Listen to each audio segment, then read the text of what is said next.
Happy New Year's, everyone. We are back for another round from the Deep Q Cast.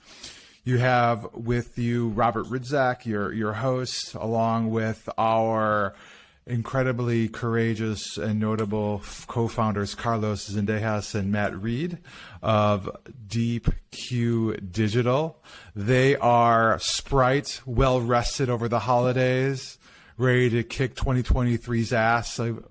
2022 might have been a little bit of an ass kicking for a lot of us in the crypto community, licking our wounds, but what doesn't kill you makes you stronger. Excited to catch up with you guys. I know we haven't talked in a little bit. We didn't have a lot. There wasn't a ton of news, I felt like, that came across over the past week. A little bit quiet. Was scouting out the Twitter crypto world and news. Saw some tidbits that we can touch on, but perhaps first, I know that something I know that you guys wanted to chat a little bit about was more on the macro side, Japanese and Italian bonds. Maybe we can dive into that, some more like macro themes before we talk about the crypto world. What do you guys think? Yeah, I mean, I think more than anything, this is probably just a shameless victory lap. Yeah.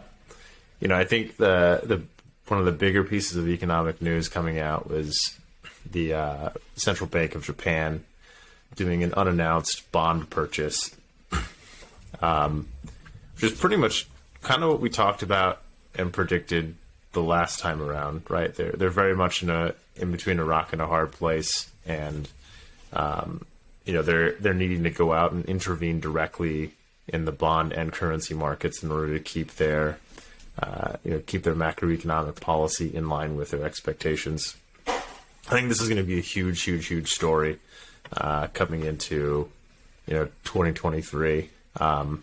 Just the magnitude of Japanese retail. And I think if we go back to one thing that I think maybe we missed last time was just like how huge of a block Japanese retail is for cryptocurrency trading. So like for reference, if you think about the FX market in dollar yen, retail accounts for probably a quarter to a third of all spot flow in dollar yen, which is like massive. We're talking of trillions and trillions of dollars that gets moved around there. And over the last couple of years, one of the things that's happened is is it most people putting into cross-currency swaps then? Is that or basis swaps to do the carry trade or what? Yeah, so it's a lot of it. I mean, the majority of it is them seeking yield in other places. So they're generally sellers of yen when it's risk on, and this is one of the main reasons why yen is probably one of the best like risk on, risk off trades. Is that when it's risk on, they're out and they're punting in emerging markets and U.S. equities and all that sort of stuff. When it's risk off, they're taking it all back to yen.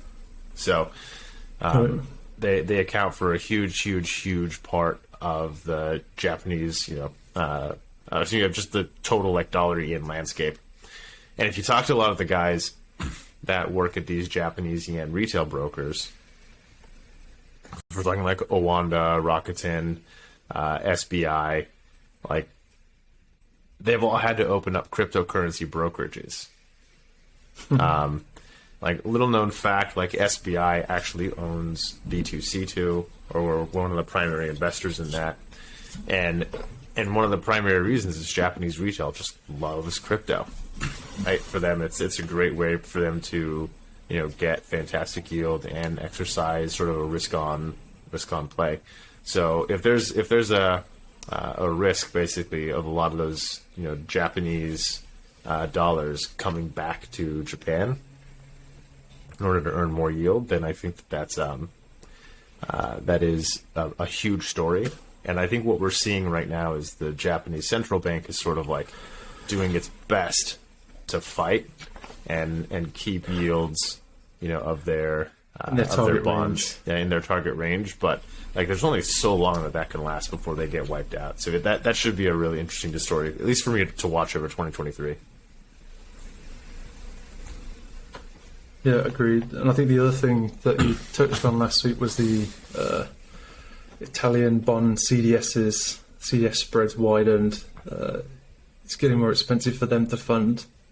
I think Greece was the same, right? They both have more issues brewing, which is kind of what we expect with the more peripheral countries with very, very high debt to GDPs as it is. And this like Giorgia Meloni, who's the new prime minister in Italy, is not she's not like a technocrat by any sense of the imagination. So the thought that they're just gonna kind of fall in line behind the ECB and do what they're told is, I'd say, a very minuscule chance. So that should also be a bit of a highlight, not a highlight. So it's actually reasonably sad to watch all this stuff go down. Like, we shouldn't be rooting for other people's misfortune, but in my mind, I think one of the big things to watch is just sort of the political fallout in the ECB as some of the periphery countries get stretched a bit. So I think that's going to be another huge story in the beginning of 2023.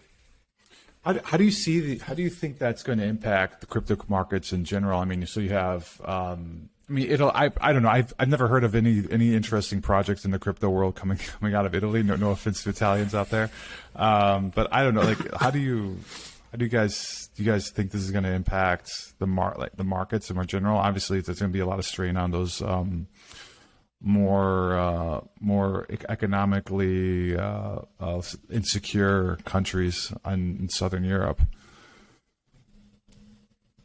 So I'm not sure, like, there's going to be... So, for example, I can paint a very clear picture in my head how, Japanese retail investing is going to have a very clear impact on, on cryptocurrency. I think that we're really looking at second and third order effects when it comes to, like, European bonds. But if you just think of, like, the size of the European bloc, right? Like, if you take all the countries in the Eurozone, it's about the same size economically as the United States. So anytime that there, are troubles within the ECB, you have these sort of like flight to quality risk off moments, because generally speaking, it has a huge, outsized impact on the rest of the world. And if you look at what kind of happened back the last time that there were, all these, thoughts about Greece, taking off from the euro, it wasn't good for risk assets. So, we can, although that being said, when Greece did have its like default, cryptocurrency did go up because a lot of Grecians were taking money and putting it into crypto. So, I guess there's you could play it one of two ways on the European bond side, but that being said, I think it's still interesting to see. It does have a huge impact on how the rest of the central banks in the world sort of like collaborate with each other. So it's definitely something to watch. I don't know, Matt, do you have any opinions on that? I think you're probably a bit more well versed in the European bond market than I am. No, I think it all just lends itself to this thesis of what do cryptocurrencies provide, and it is kind of, it's an avenue, it's kind of a hedge against the centralized institutions. So if you're unhappy, I guess, with, so what's an example? Like, we had the gilts had to be defended after Liz Truss's government pretty much pummeled the pound with their economic plan. Bank of England stepped in, bought a load of bonds to protect that market, as there were some pension funds that had massive exposures through derivatives. What that then meant is the Bank of England had huge balance sheets as a result of that, and now as they're raising interest rates, and this is happening across Europe, their prices of those of the assets they bought are going down, so they're going to be posting losses. And that's happening. The Fed is happening across Europe, Japan. It's going to happen everywhere. Now, is that a problem? Like, no, because they can print as much money as they want. And what amount does it then become a problem is a good question. It's still relative to like GDP, not much. But then who pays the cost for that? It's going to be the taxpayer. So then eventually, for instance, in the ECB, there have been several countries like Belgium, I know Switzerland's not in it, but Swissy, and have posted like 100+ billion of losses that they expect to have in the next few years. And it makes the political conversation a bit more difficult. So next time the ECB want to bail out someone, potentially, if we have another crisis, it's going to be harder to do. And, I don't think any of these central institutions are out there to try and get anyone in particular, but I do think it's better to have a hedge in the form of a decentralized currency where you don't have to worry about the mistakes of people because it's already built into the protocol. In terms of like, Liz Truss's government decisions shouldn't really impact the what happens to the price of my pound, for instance. But that, I mean, I guess that being said, to get to sort of the wider answer is like, why do we even talk about macro? Like DeepQ Digital is a quant shop. Both Matt and I are quant traders by training. And if you think about why we spend so much time, thinking about macro, it's an interesting question. I think for me, the main answer that I've learned is the people that tend to solve problems from a quant community perspective by just overfitting a model to it, and deriving all of their information just from what the model tells them, tend to be somewhat myopic about the problem itself. And in some ways, it's a good thing because you don't bias yourself with your predispositions. But generally speaking, I tend to kind of take the philosophical view when it comes to quant trading, that you need to understand the underlying mechanism and have some intuition about it. And most importantly, because in finance, these systems aren't static or stable over time, you need to understand the drivers of what can break your models. So if you've got a great model, particularly in the macro world, and then you have this sudden regime shift because the central bank XYZ does something weird, or you have some like fundamental change in liquidity, or correlations break down because of some very well-known reason. Well, then if you just look at historical data and you don't understand, how that model can break, then you tend to get fucked pretty quickly. And so I think that you need to have great quants and you should be very data-driven. But I think that what you get paid for as a quant that takes risk is to understand when your model breaks and what can break your model. And in crypto, I think, at least from my perspective, that's understanding the macro world around us, as well as some of the idiosyncratic risks, like, hey, FTX blew up, or Genesis is in trouble, or something along those lines. I don't know, Matt. I'm gonna pop it over to you. No, I completely agree. I mean, I think one of the issues that people have, I guess, with crypto in general is that because it isn't really used as money right now, and one of the core features you'd want of a coin or a currency would be price stability, and we certainly don't have that right now in cryptocurrencies. Even like the most stable, Bitcoin, Ethereum, the price fall swings are pretty nuts. So that's one reason why I think they can correlate with other risk assets because of that price volatility. Now, what that correlation is, whether it's 1-to-1, I haven't really looked at it. So, as I said, I wouldn't opine too much on it. But I can certainly see why you would group it in that pool of risk assets. Cool, guys. To your point, Carlos, you were talking about having some intuition around kind of guiding you in your modeling. Like, what do you like in regards to being a good programmer, being a good data engineer? How much of it do you think is that qualitative aspect? Kind of like almost sounds like, I mean, I'm not a data person. I'm more of a biz dev folk person. Like, in regards to that strategic direction, how much should that be driving your decision making and how you're spending your time working? Right? Like, how do you guys break it out? I think it's, I'll answer first. I think it's, at different times in my career, it's been weighted differently, right? So, when I was a grad, it was really just like, how fast can you code? Can you get something out there? Does this work? And so you're almost kind of following instructions, and technical skills really matter. And so being really efficient with those technical skills and understanding not only just like the mathematics and the coding, but also what I would call like good research and risk methodologies, and having a culture around making sure that you keep academic honesty is probably the most important thing. And then as you get a bit further in your career and you're actually signing off on risk and you are, managing teams of people and putting together kind of disparate, work streams, to me, I think that's when you really kind of get paid to switch gears a little bit, and you have to take yourself directly out of the does this code compile and is this thing doing the right thing, into, okay, well, how do all of these pieces fit together? And I think that's just from like a career perspective. Whenever I talk to quants, I think that's usually the leap from getting from like entry level quant to getting into, you know, managerial quant and getting your first kind of like really big pay bump, is the proving that are you not only technically sound, but also can you think critically? Yeah. And can you put all those pieces together? It's kind of like a forest from the trees analogy. Yeah, but Like. exactly. But you have to spend some time just understanding how the code works and how the models work first. You don't get to jump directly into that. Yeah, this is interesting. In the summer, I was doing some more digging into the BOJ decisions and just how much it caught people by surprise. Just to kind of to your points around how can I get fucked? And there was a survey done of like 47 economists that were talking about the BOJ and whether they, where the probability. Like no one expected that they would have done what they did. It was on the last. It was the last thing on people's minds. So it just kind of shows you how like things can fly out of left field.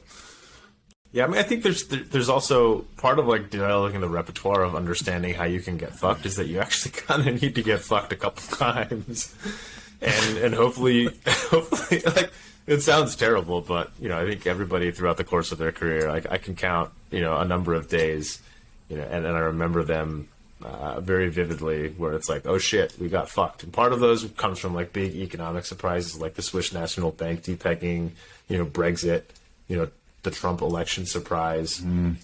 Those were all market events that got us fucked. And then there were also things where it's like, oh, someone forgot to do this thing operationally, and that led to us a downside risk. So part of it really is just kind of like experience. There's no intuitive way or even like manual textbook that tells you the different ways that it can happen. You just kind of need to live it. Like you can have the best set of like the most well-defined objective function you can think of, and it's still going to be those tail events that really screw you because your models will not have seen it, and that's where the experience comes in. How would you manage that as well if it did happen? Cool. Trying to keep on time. I know our last podcast we were trying to keep it tight. I think we went on like 50 minutes. It must have been the eggnog that Carlos was drinking. Yeah, that eggnog, man. It's good stuff. Yeah, going on to some more specific crypto news. I know it was a little bit of a light week. One tweet that I saw that a lot of people were talking about was Vitalik from Ethereum made a tweet around Solana, just mentioning that he's heard some really good things about the developer community over there, and really hopes that Solana gets its fair shot now that the money grubbing capitalists have all gotten washed out of the token, considering it's down like 96%. It certainly has a lot of headwinds in front of it. I mean, from a reputational perspective, it's close ties with FTX. It's been an issue for them. Also, FTX is just a big supporter of the Solana token, right? So it's just you don't have that demand for the underlying token. But in the crypto Twitter world, it sounds like there were some surveys that were done, and a lot of the developers seem to be holding down pat over there. Still very bullish. I know Sergey over there was trying to rally some folks around hard forking Serum, which was Solana, which was a central limit order book decentralized exchange that was going to be running on the Solana blockchain. They're trying to hard fork it out to remove some FTX risks. When I was reading all of that, so it kind of like generally, I always thought that one of the major benefits to Solana was just high throughput and an ability to operate a central limit order book. As I understand it, because you need that high throughput in order to manage that and low latency. Whereas on the Ethereum blockchain, it was a little bit more challenging to do that. To me, that was like one of the big bullish things for the Solana blockchain, in my view. And it kind of like let me thinking a little bit more around CLO, central limit order books, and automated market makers on blockchains like Ethereum and Solana. I haven't heard of anything on Ethereum regarding CLOBs. I know maybe there might be something that's being done on layer twos, but just I would be kind of curious your thoughts just on the trade-off between automated market makers and central limit order books with on-chain. I mean, if you can do it on-chain with sufficient speed, then a central limit order book on there is a good starting point, because then you can have a DAO that ran it, and you can work out what fees should be. You could work out how people get reimbursed. It would be more transparency on what is taking place, who owns it, what the finances of the company look like.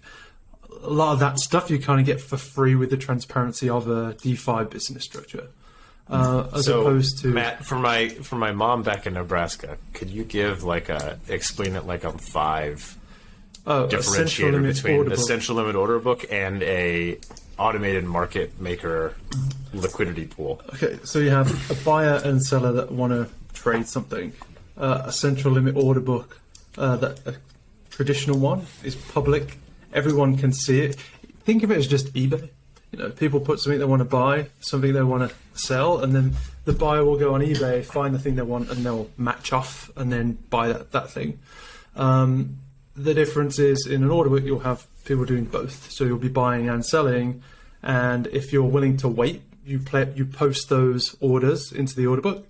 If you want it immediately, you go and grab whoever's buying or seller's price. And that's kind of what they are. And they're public because everyone can see it. So it will be streamed out live. Everyone can subscribe to it. But they are anonymous in that you don't know who you've traded with. So unlike on eBay, where you'll find out who the seller's details were, in a central limit order book, you will just get a price. And can you give, in like a traditional market, can you give some color around like the order of magnitude for timescales that people deal in on a central limit order book? Like microseconds. Yeah. So fills will occur at the microsecond level, if not sub that. Yeah. And some of the best market makers in the world have dynamic pricing models that live on the exact same, server rack. They're connected by copper wire, and they have specific chips that are built to do just that one specific thing and are just lightning fast. So the concept of having a central limit order book work on a blockchain that has like a block time of once every 10 minutes or even seconds is just like absurd to a traditional like central limit order book market maker. You may as well be like rubbing flints together and making smoke signals, to tell Larry the dentist over in Minnesota that you want to buy his Bitcoin, because that's kind of like the level of technology you're dealing with. And it's also just from a risk perspective, right? Because like if it's taking that long for the transaction to take place, I don't know what my exposure is, so the spreads would just have to be that much wider to protect me from the uncertainty of price movement. Yeah, well, and to a degree, that's kind of the model of automated market making. Yeah. So really, if you think of like an automated market maker compared to a central limit order book? So in a central limit order book, as Matt said, market makers and buyers are matching off with each other, and they're determining the correct price in like sub 1 microsecond sort of like time frames. In an automated market maker, you basically have people submit an equal amount of, we'll call it Ethereum or some other token and stablecoin like USDC, right, into a pool. And they have an algorithmic way to basically set the price based on how much people are withdrawing from each pool. So if you withdraw too much dollar, then you've got, scarcity of dollars, and it drives the price of the dollar side up, right? Now, automated market makers do not have any concept on a blockchain of what the actual market price is. So they're 100% reliant on market makers that can see both the price on this automated market maker chain and the price on Binance or Coinbase. Say those are different prices. I want to arb them. So by definition, the only time that you are getting dealt on as an automated market maker is when the market has displaced enough such that you're providing an arbitrageable price. So I'm paying the market maker all the time. And what you're really hoping for is that the fee that you earn, so I think it's like 30 basis points or something along those lines, that as a market maker you earn a fee on every transaction. What you're really hoping for is that the magnitude of the arbitrage doesn't get so large that you lose your 30 basis points. So what happens is you clip away a small fee on every transaction, and then when the price gets dislocated, you lose a bunch of money. And I fundamentally disagree with this. In automated market making terms, they call the loss when you get arbitrage temporary. Impermanent loss. I love it. Loss. Like, it seems kind of permanent to me. It's so fucking stupid. It's like, no. Unrealized it's a permanent loss. It's unrealized loss. Oh my God, it drives me nuts. You have provided an arbitrage for the market. You have lost money on that trade. And the only thing that makes it impermanent is that you hope that at some point in time you make enough fees to cover for the loss. Yeah, but it's only realized once you withdraw. And that's then when you... Exactly.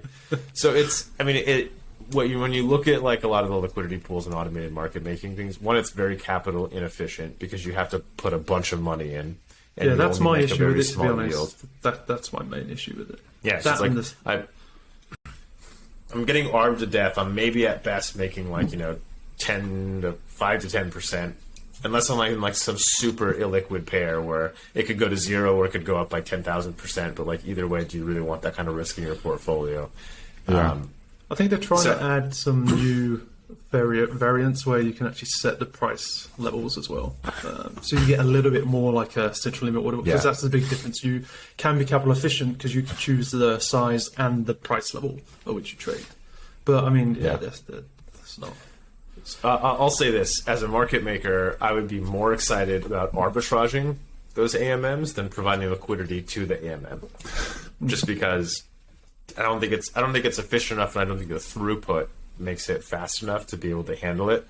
In any other way, aside from the business model where you just put your money in and you wait to get picked off by Jump and Tower and Virtu and Hudson River Trading, because that's really kind of what it comes down to right now.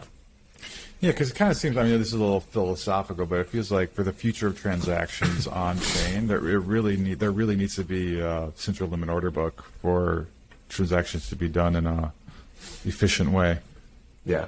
Well, we should talk about this in another one, but there is the OTC option. Yes. Yeah. So this is actually something that we've thought about long and hard, which is, and we should definitely side table this, just a preview for another time. But if you think about how OTC market making works, it's completely trust based, meaning like relationships really matter. If you could replicate trust in a OTC on-chain solution, I think that's actually really cool, and it gives you some fantastic alignment of incentive between market makers and people that are executing very large sizes, but you get an element of decentralization that I think is like, kind of the gold standard. Technologically, I think we're still a ways out from it, but when we get to the point where we have throughput, I think there are some really amazing ways to get that done that, frankly, really excite me. Yep. Awesome. A little teaser for a future episode. I love it, guys. Yeah. Well, look, I know it's New Year. I forgot. I saw Carlos. I didn't even ask what you guys are drinking. Carlos, I saw you had a Bud Light as usual. I feel like that's just the beverage du jour for these things. I got it. You don't need to. When my wife and I started dating, she would just make fun of the fact that I drink Bud Light all the time. And she gave it a nickname. She started calling it Patriot Water. So in our house, anytime I'm drinking a Bud Light, I'm chugging the Patriot Water. So it's what's more American than Bud Light, man? Come on, taste the freedom. Taste the freedom. Taste the freedom. That and when you're at like a client event on a Tuesday, you can have several of them and still show up in time for your 7 a.m. meetings the next day without feeling terrible. So that's another embedded reason as to why Bud Light at like 2% alcohol by volume is a fantastic choice. Really, Patriot Water is a well chosen definition for that. I love it. Reed, what are you drinking? I'm on the Polish beer. Polish beer. Chiviettes, I love it, man. Oh, that's like my heritage right there. I was drinking a little bit of whiskey coke. I already finished it, so it was there you go. It's a little early, you know. That's either we're taking too long again, or you're a quick drinker. You guys, it's a new year. I know we kind of talked a little bit about last one, just kind of like general predictions, more specific for like on-chain tokens. It's kind of like what general like areas you kind of find interesting. But maybe so before we close out, kind of hearing a little bit more about lessons learned. I think it's a great, Carl, this is an idea from your point. I really loved it. Just getting a little more reflections on what where we've been in last year and what we've learned, and then predictions for this year. Who would like to go first? I'm going to leave that choice to our fearless host. Yeah. All right. I gave a chance. Okay. I'm gonna force Matt. I'm gonna force Matt to go first. Right. What was the lessons learned? I have to think, because there's been a lot. So especially in crypto, one of the interesting ones, I think for me, was just how tight the market is. Like you can see, like Coinbase, or up until recently, but will historically trade at 1 cent wide, with pretty good liquidity all the way down to like a few dollars. And for me, that was a pretty big jump to see such what you consider a risky asset trading with such a tight spread. And I think it really just highlights the fact that there's a lot of arbs going on in that market. And you kind of need to put protections in place for how you even define what is the fair value mid as well of such a market. Because people do that in order to, they're not just putting in tighter prices for fun, they're doing it because they're going to get lifted on that one side of the market and close it out somewhere else in order to lock in a profit. So it gives this unfair feeling that the market is very tight and therefore you're getting great pricing, but really it's just there's a lot of inefficiencies in it. So that was pretty. I think it also indicates that like the fees are too damn high. The fees are insane for sure. So basically, people can just capture more. They can capture more money just from the fees, and you have to worry about the spreads. So it's like a secondary thought. I think the reason I said that indicates the fees are too damn high, at least from my perspective, is like you'd rather place a bid or an offer insanely tight than cross spread and pay fees.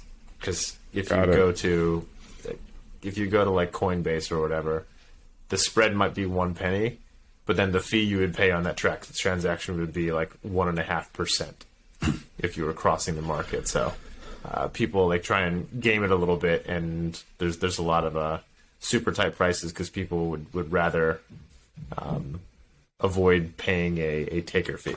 Yeah, only cross on one market as opposed to two at the same time, which is doubly expensive. So anyway, that was kind of like fun, not unexpected, but yeah, just you need to reassess what mid really is. And then another thing from like a modeling standpoint this year, like training large models is fun, but can be very expensive if you're not careful.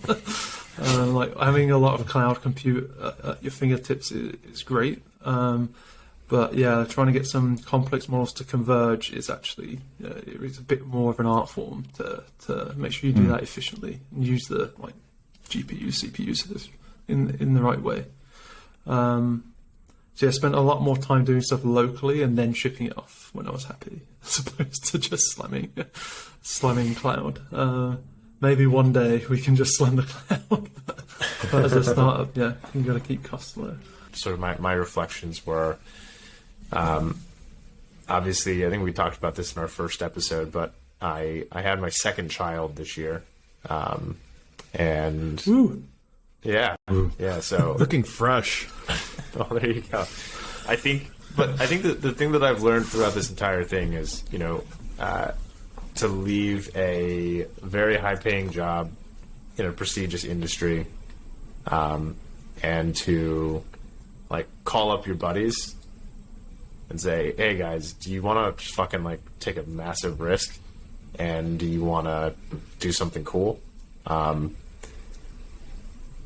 Is insane, absolutely fucking mental, right? Like, so dumb, and we all knew it was dumb, but we did it anyway. And for me, I think, when I look back at the support of people that in my life had to be there to say, "Yes, Carlos, I think that's a stupid fucking idea, but we're going to do it anyway," and to support me with time, finances, introductions to investors, familial support from my mother-in-law and my parents, just all across the board to make the dream that we started a reality. Just makes me very grateful for how much of a team sport life is, and how much you really rely on your support network to get stuff done. Well said, Carlos. I think that's yeah, and I think maybe the other thing that I learned, which was somewhat disillusioning, was just the degree of scams all the way down in cryptocurrency. Yeah, I mean, I think kind of knew it. We kind of knew it, but I don't know if we could it's still surprised me. It's like there's a lot of just like scummy stuff happening, and then you're like, wow, there really was a lot. Yeah, and I think at the depths, it really shook my confidence in the choices that we had made. Right, I'm like, holy shit! Did I drive my family off of a cliff? Like in the immediate days after, in the immediate days after FTX crashed, I was in a bit of a doldrums because of that, and it took a while for me to get myself off of that level. But and I feel like I'm a reasonably smart guy, and I've seen a lot of financial stuff in my life. And I remember like the first part of 20, it's like, how are all these guys making money like this? Like, how are you guaranteeing a 20%? Interest rate on something? Like, there must be some trade that you're doing behind the scenes that's just free that I don't understand because I'm not smart enough. So in some ways it was vindication to be like, oh no, wait, that was just fraud. And then in some ways that's just really, really, really terrible because you're like, crap, no, it is fraud. Fraud is worse. It's like I'd rather not be smart enough to figure it out. I'd rather you guys were just fucking geniuses printing money and then I could learn. But no, you were just frauds. You were frauds. So maybe that's my cynical take on 2022. I think it's a good thing though, because once those guys all get cruised out, we'll build back better. There's always these metaphors, right? Like slow and steady wins the race. There's so many metaphors around this stuff, and it's like, yeah, that makes sense. But then in bull markets, you can totally forget about it, right? It's like, oh yeah, whatever. Fast and let's play fast and loose. And it more often than not, it comes back to bite you in the ass. For me, a lot of the lessons that I learned, there are lots of professional lessons learned. There's a lot of investment lessons learned, but I think the biggest ones, the most fundamental, were a lot more introspective. I really have tried hard. I've really learned more about how to remove my ego from my decision making. And that's something that I continue to work on a lot. It's like we have these ideas for what we want. We have these ideas about who we are. And it has become so much more apparent to me in 2022 just how much of these ideas, this like subjective reality that we live in, can affect our decision making. And we all like to talk about how we are objective and we can see facts and reality. But it's like a lens, a subtle lens that can kind of obscure our vision and can lead to decision making that might be suboptimal. And that's something that I've spent a lot of time on, just like really trying to understand how much of my ego kind of comes into my decision making, removing that so that I can make better decisions. And what I've seen in 2022 is that will manifest itself in a lot of different ways, whether it's at work or investing, because we just don't invest in our dreams, these pipe dreams, right? We are a little bit more objective. And if you're at work and you have certain struggles, I feel like we often are our main barrier to success in profession and life. And so that's just something that very philosophical lesson learned, but that's something that is probably the biggest one in my life in 2022. And nothing more than like Carlos, I mentioned this before, but I also just had twin boys, and so just again the idea about you almost said that you just gave birth and your wife was so pissed at you. We are pregnant here. The royal we does not work in that scenario. Carlos, trust me. I was in the room when it happened. Okay, so I mean that counts, doesn't it? No, yeah. Yeah, so I think that's probably those are my, and so anyways, yeah, so with the kids, that just touches more on just like, kind of like that selflessness, and how rewarding it can be, because it really allows you to work more on yourself. So those are that's my lesson learned, but perhaps, we're coming up, we got like 12 minutes left in the hour. Predictions for 2023. This should be good, given. One thing I would like to just quickly say, so Cast mentioned about how it's scams all the way down. Yeah. I often get asked then, crypto is just, only people use it, criminal gangs and all this. People in my family have asked. I really think we should put some lens on that, because That's fair. Because, like, from what I understand, like, a lot of federal institutions actually love crypto. A lot of judges love it because you have the public ledger. It's very traceable. Okay, apart from like Tornado, which of course obfuscates the origin, but that's now on the OFAC list anyway, so you can't use it in the US. But I definitely think there's some reason why it's what's the right word? It's a defense against criminal activity in some senses. Yeah. So I think we should discuss that later, a bit more about it as a money and what money means, and why I'm excited about crypto in general anyways. Some stuff to do with that, and it goes back hundreds of years. So I've been wanting to talk about that a bit more. I love that. I think, to your point though, if you even look at like FTX, one of the biggest scams in crypto, it was largely uncovered by citizen journalists who did a lot of investigations on the blockchain, and to this day are using the blockchain to uncover stuff that, quite frankly, FTX's books, because they had no books, would never have uncovered. So I think there's a lot of upside. And yes, scams all the way down is maybe an interesting headline, but I agree with Matt. There's a lot of value yet to be uncovered. Otherwise, I wouldn't be here, and I wouldn't have my kids who are under 2 years old, subjected to a dad who has basically put their future education at risk by doing this full time. Yeah, I mean, that's the thing, right? Like there's code and there's people, and you have to like really understand the character of the people that you work with, right? 2023 predictions. What do we got? What's on the table? I've got 3 again, and I'm just going to blast them off, and then we can discuss. But so utility and adoption is the first one. Digital asset securities is the second one, and then the third one is central bank digital coins. So utility. There's several companies out there that are supposedly launching stuff next year. I think Block is one of them. They're going to have... what I think is interesting about that is they already own like Afterpay, they own Square, they own a lot of transactional companies already under that, the Block entity. If you can make it more widely used, then I think that... Because that's the big thing, is like you have these Bitcoin, where you're going to spend them. Not everywhere except some countries... Some countries do accept them as like legal tender now, but a lot of countries don't, and therefore it's what companies will accept it. I think that will be interesting. Just with it, anything that can bring about more wide adoption, I think is a good thing for the space. And I think there's a few things next year which will, assuming they haven't been rolled back, will bring about more adoption. So I think it's good. Yeah.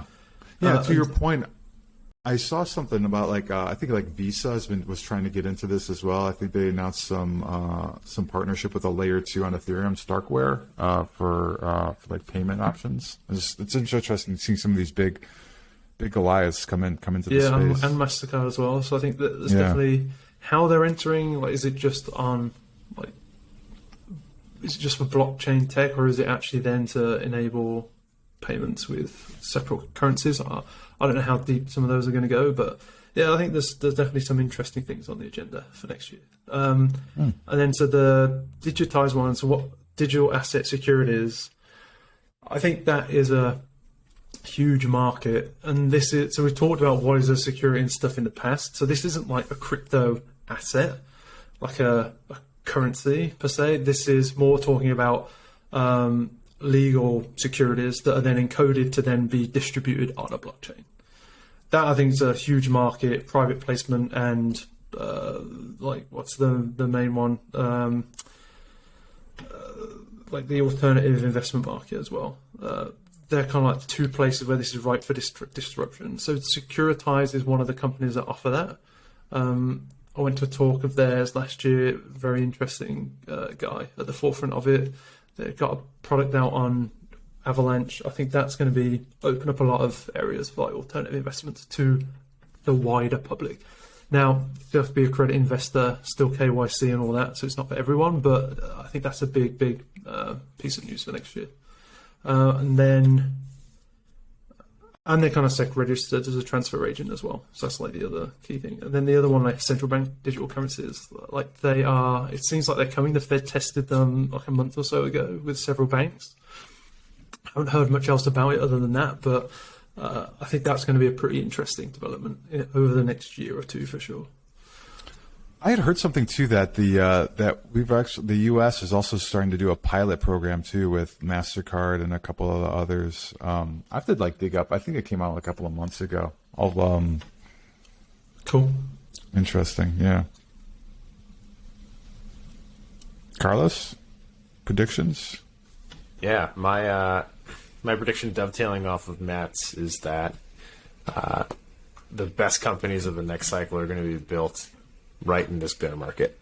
My extra prediction is that I think we're going to see a shift from retail companies to infrastructure companies that allow for people to use crypto without understanding they're using crypto in the background. So I also think it's all going to be built on the Ethereum blockchain. I think if you look at the history of networks in the past, generally speaking, private networks lose over time to public networks, just in the same way that, in most cases, open source companies generally tend to win out, at least in infrastructure plays, over, private companies. So I think that Ethereum, in my view, is going to be the place where all this stuff gets built.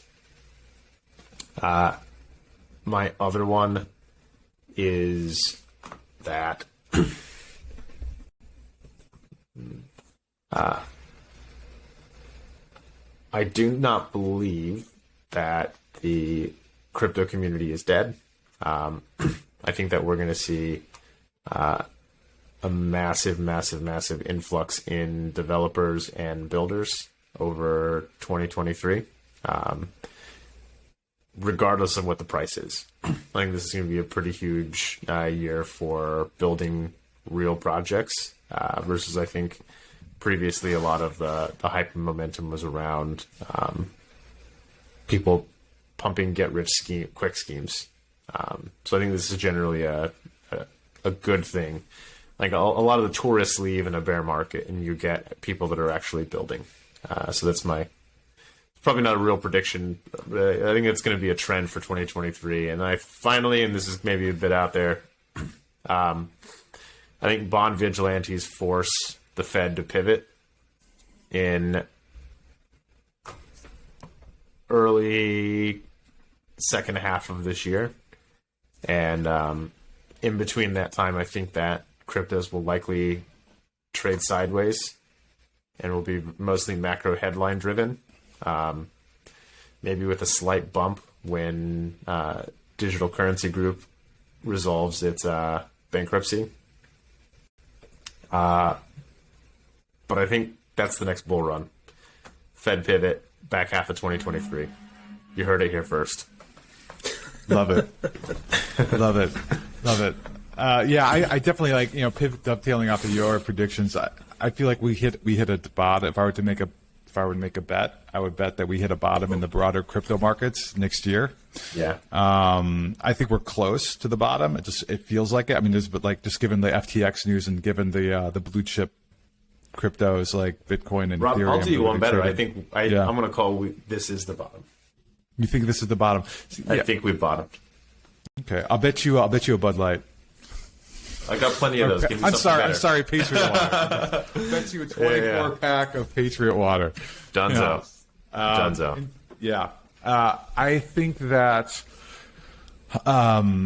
it's so. This is a little bit more of like longer term, but I think the real run up that we're going to see is probably going to be sometime in 2024, late 2024, maybe early 2025, after the Fed election. I mean, I think that's where, because I believe that when you're thinking, the way I think about it, if you're going to have another ramp up in adoption, that's really what you're going to need to see prices change. I think, not talking about prices, but just underlying technology, that's already well in the works. You see large corporations, people funneling resources into this space. The space is not dead by a long shot.